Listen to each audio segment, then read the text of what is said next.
des gardes. Notre reporter Fademba Keita nous informe que le ministre d'État était sur les lieux pour constater le bon déroulement du scrutin. Reportage. Dans les 5 bureaux de vote du camp des gardes, les présidents, assesseurs et superviseurs appliquent à la lettre les consignes de vote. Tous munis de leurs pièces, carte d'électeur ou autre, chacun passe à tour de rôle pour accomplir son devoir civique. Ils ont le choix entre le oui et le non. Dans les 3 bureaux de vote visités, sur les 5 du centre des camps de garde, le président des LEG, autorité indépendante de gestion des élections, se réjouit de l'affluence qui prévaut et de la détermination de nos forces de défense et de sécurité à accomplir leurs devoirs.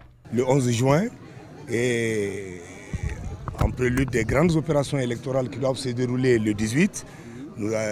Les textes légaux régissant l'organisation et la gestion des élections au Mali nous autorisent à organiser le vote des forces de défense et de sécurité. Ce que nous appelons dans notre jargon les citoyens en uniforme. C'est une visite pour nous rendre compte de la façon dont fonctionnent les bureaux de vote. Nous avons visité 3 bureaux de vote sur les 5 et nous nous sommes réjouis de ce que l'ensemble du personnel pleinement responsabilisé, ce sont les présidents qui nous ont reçus.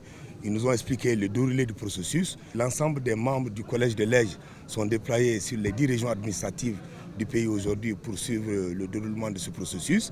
Et nous sommes pratiquement en parfaite symbiose avec les autorités de l'administration générale que vous connaissez. D'ici 17h, 18h, nous pouvons vous donner les déclinaisons. Le ministère de l'administration territoriale et de la décentralisation, département qui appuie l'Ège, se dit satisfait de la bonne organisation du vote qui se tient sans incident dans toutes les régions du pays. Je suis très heureux.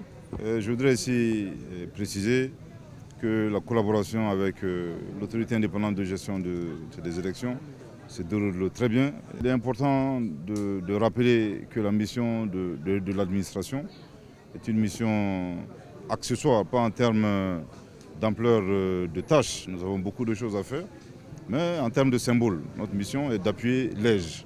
Et je voudrais également préciser que dans cet appui, ce n'est pas que le ministère de l'administration territoriale et de la décentralisation, c'est toute l'administration de manière générale. Donc je voudrais ici également souligner que nous avons reçu instruction de son Excellence le Président de la Transition, chef de l'État, le colonel Assimi Goïta, d'apporter toute l'aide nécessaire à l'Ège afin que toutes les élections, le référendum se déroulent disons de manière appropriée, se déroulent de manière très paisible, se déroulent de manière transparente, aussi bien à Bamako que dans toutes les régions de notre pays. Au moment où je vous parle, les élections se déroulent dans les casernes et les différentes garnisons de manière normale. Ces 2 responsables suivent le déroulement des opérations sur toute l'étendue du territoire national jusqu'à la fermeture officielle des bureaux de vote prévue pour 18h.